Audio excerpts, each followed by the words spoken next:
সুখ কামিনী রায়, আর এটি হচ্ছে ষষ্ঠ শ্রেণীর বইতে কবিতাটি রয়েছে। আজকে আমরা একটি কবিতা পড়ব। কবিতাটির নাম হচ্ছে সুখ। লিখেছেন কামিনী রায়।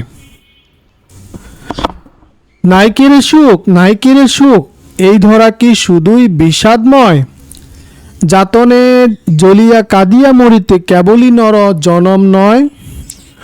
বল ছিন্ন বিনে, বল উচ্চ স্বরে, না না না, মানবের তরে আছে উচ্চ লক্ষ্য, সুখ উচ্চতর।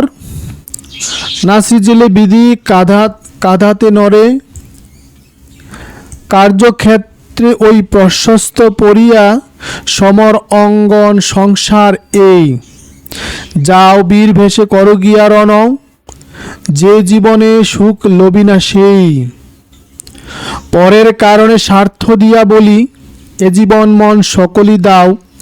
তার মতো সুখ কোথাও কি আছে?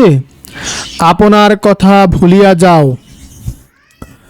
পরের কারণে মরণেও সুখ, সুখ সুখ করি কেঁদো না আর। যতই কাঁদিবে ততই ভাবিবে, ততই বাড়িবে হৃদয় ভার। আপনারে লয়ে বিব্রত রহিতে, আসে নাই কেহ অবনীর পরে। সকলের তরে সকলে আমরা, প্রত্যেকে মোরা পরের তরে।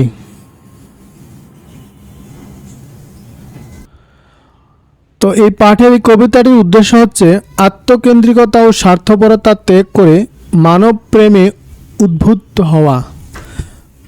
আমরা সবাই জীবনে সুখী হতে চাই, কিন্তু কিভাবে জীবনে সুখ আসতে পারে, সুখ কবিতায় কবি সেই সম্পর্কে তার ধারণা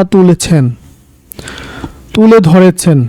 জগতে যারা কেবল সুখ খুঁজেন, তারা জীবনে দুঃখ যন্ত্রণা দেখে ভাবেন মানুষের জীবন নিরর্থক। এই ধারণা ভুল।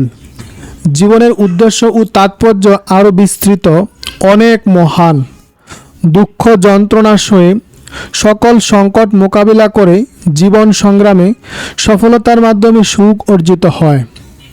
কিন্তু সমাজের অন্য সবার কথা ভুলে কেউ যদি কেবল নিজের স্বার্থ দেখে, সে হয়ে পড়ে আত্মকেন্দ্রিক, স্বার্থপর ও সমাজ থেকে বিচ্ছিন্ন। আর সমাজ বিচ্ছিন্ন মানুষ প্রকৃত সুখ লাভ করতে পারে না। পক্ষান্তরে অন্যকে আপন ভেবে অন্যের সুখ দুঃখের অংশীদার হয়ে প্রীতি, ভালোবাসা, সেবা ও কল্যাণের মাধ্যমে যে অন্যের মঙ্গলের জন্য ত্যাগ স্বীকার করে, সেই প্রকৃত সুখী।